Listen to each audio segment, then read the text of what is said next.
Komisi Pemilihan Umum Kabupaten Ogan Komering Ilir masih mengatur jadwal tahapan proses rekapitulasi suara dari tingkat PPK di Kabupaten Ogan Komering Ilir.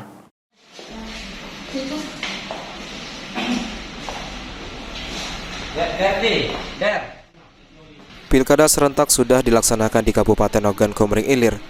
Meski sejumlah lembaga survei merilis hasil perhitungan suara versi quick count, pihak KPU menghimbau agar tetap fokus pada real count yang sedang dipersiapkan mulai dari tingkat PPK dan kabupaten.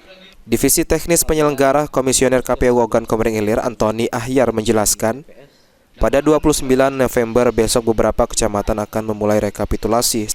Sesuai tahapan regulasi akan dilaksanakan per tanggal 28 November hingga 3 Desember 2024 nanti. Alhamdulillah proses pendistribusian logistik dari TPS ke PPK kecamatan masing-masing sudah 100%. Tadi malam sudah sampai semua di tingkat PPK. Tadi pagi kami melaksanakan Zoom meeting pada PPK seluruh Kabupaten Ogan Komering Ilir, menyampaikan persiapan-persiapan terkait akan dilaksanakannya rekapitulasi di tingkat PPK masing-masing. Jadi sesuai yang kami sepakati, besok ada beberapa kecamatan yang sudah bisa melaksanakan rekapitulasi di tingkat PPK. Dan nanti kita jadwalkan nanti Kasubag Teknis kita yang akan membuat jadwalnya. Itu deadline waktunya dari rekapitulasi tingkat PPK itu sampai tanggal berapa?